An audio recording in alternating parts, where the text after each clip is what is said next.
Hello, brothers and sisters. Those of you who are still seeking the truth and yearning for His love daily. The other video was mainly for them and those who still don't believe in what is true. I know there are many of you out there that have been spreading the truth and actually wondering, what's this all about? Why is this movement going on? So I'm making this video just to kind of inform you of what's actually been happening. So, excuse me. My testimony is starts actually before I was even born. And while I was still in the womb, I remember the light. And the light was before me. And it was safe, and it was truth, and it was. Okay, I can't describe that in any other way. It's just it was reality. Okay.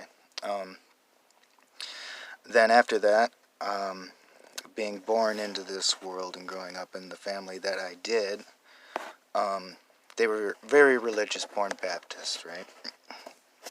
And so I naturally followed Christianity from the start, being as that's what I was raised in. But then as I grew up, I developed questions, especially when it came to revelations and what was supposed to be going on and how we were supposed to be living. When I came to these types of easy questions that anybody would want to know, I came to the realization that there were many different answers.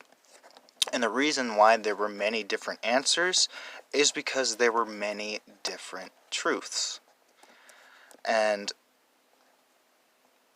the reason why there were many different truths is because they weren't all truth. And that was the truth.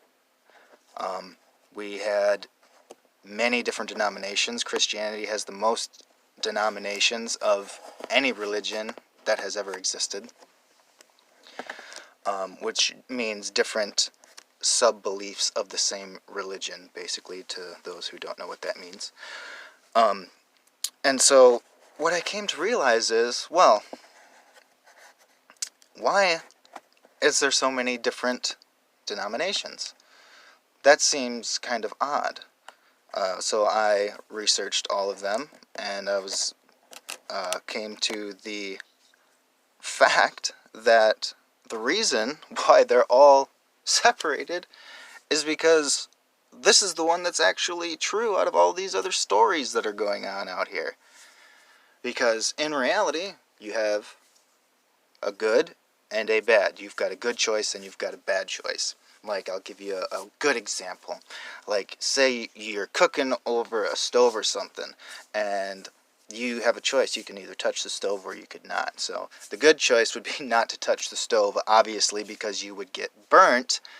But if you touch the stove, that would be a bad choice because you got burnt and you would have to suffer the consequences of being burned on your hand. So, yeah. I mean, you would learn not to touch the stove again, but the whole scenario is just bad. If you would have just listened in the first place and not touched the stove, the whole situation would have been avoided. So just listening in the first place and not touching the stove is ultimately the better choice. Anyway, I'm getting off track here. So, like I was saying, back to figuring out that we got all these different denominations, right? So, why are there different denominations? Well, there's good and bad, right? You've got the good choice and the bad choice. So, the bad force is obviously going to try to disrupt and mess with and war against the other force, if there are two opposing forces that we're talking about here. So it would make sense that the actual truth of history and reality that has happened to us here would be disrupted and scattered abroad, in a word.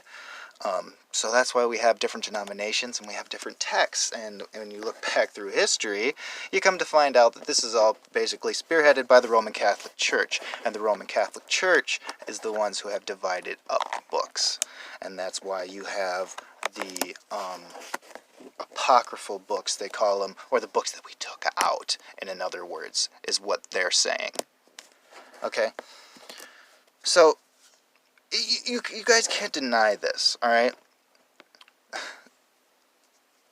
That's where it came to light for me. So it's like, okay, if that's the case, then there has to be more players in on this, and Satan's agenda has to be much bigger than this. So what else has happened? What else has he lied about? How is he tricking everyone from the get-go? Because there has to be a get-go. Alright, the Bible begins somewhere. It says, in the beginning, alright? That's where it begins, okay? So, everything begins, okay? So, where's their beginning? Where is their lie starting from? Well, it's starting from the globe, okay? That's where it starts from. You start from the beginning, and then you end at the end, alright? You don't cut anything out. That's how you read a book, alright? Like, you start from the beginning, and you read it from the beginning to the end. That's how you do it. You can't just go, oh, I'm going to read page 5, and that's all I'm going to read out of it. And I'm going to get the whole book out of that. You can't do that. That's not how it works, okay? So, I know you guys have a lot of questions, and you want to know everything. Why haven't you made a video till now? If I'd have made a video and came out when I did, then nobody would have believed anything that I had to say. But the way that I did it, and that I talked to you guys through the chats, rather than coming out publicly and showing you my face, you listened. Because you didn't see who I was. All it was a voice to you. Okay? And you heard the truth. Okay? That's what you heard. And that's why everyone has started waking up, coming to the realization that, oh, the earth is flat. Really? What's this? Where did this come from? Well, it came from the truth, okay? That's where it came from. That's how powerful the truth is, alright? So, once I had cracked the system and figured out, oh, the earth is flat, well, that's in the beginning of the Bible. We should, we should figure that out, everybody's going, it's a globe. Alright, well, there's the big deception. So, who spearheaded that? Well, we go NASA, right? But it's bigger than that.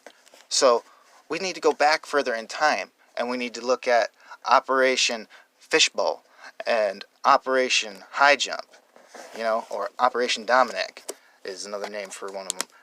But you need to go back and look. And then the United Nations, everybody forgets about the United Nations. They just go, oh, the United Nations, they're just a help organization. That's all they are. No. You guys don't even realize what happened.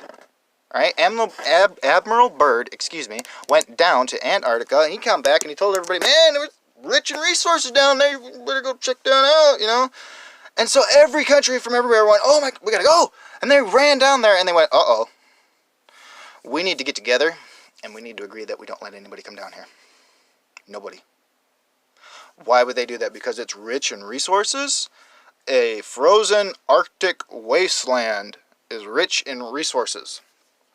Yeah, okay. Just like the desert is rich in resources. There's fruits of abundance out there. Apple trees, banana trees, whatever is indigenous to the region. It's abundant in the desert. No. Crops grow in fertile soil. That's how shit works.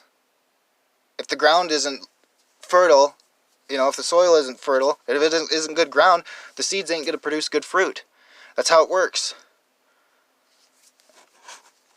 Anyway, they all agreed that you're not allowed to go beneath the 60th southern parallax. Okay? Which is roughly about 1/3 of their globe model. 1/3. And you're not allowed to go there. Okay? Because this group of all of these countries, the United Nations, have gotten together and agreed that you can't do this. So, as far back as I can trace it, it goes to the United Nations of what's going on today and who's in control. Who's in control? The UN. You think the people are speaking for themselves and we're actually free in countries like America or anywhere who claims sovereignty and freedom? No, you're not. Because you're all being spearheaded by the United Nations. That's how it works. They control the narrative, the media, the fear, everything. That's how it works. That's everything in a nutshell. Basically, they've taken the actual scriptures and they've ripped them apart over the years to try and push their doctrine of a heliocentric model rather than the geocentric reality of the world that we live in. And that is the beginning of how they deny God, how they deny Jesus Christ, Yeshua HaMashiach, Adoni. They deny the truth. It's the same person.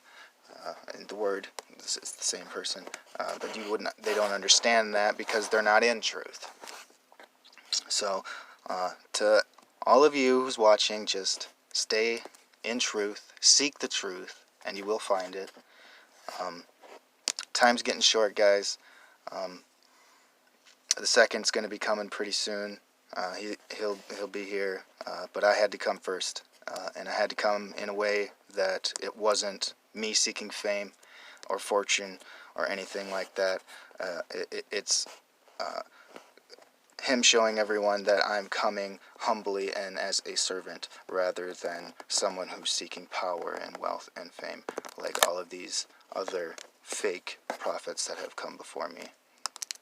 So I pray that you guys stay strong in your faith and be ready.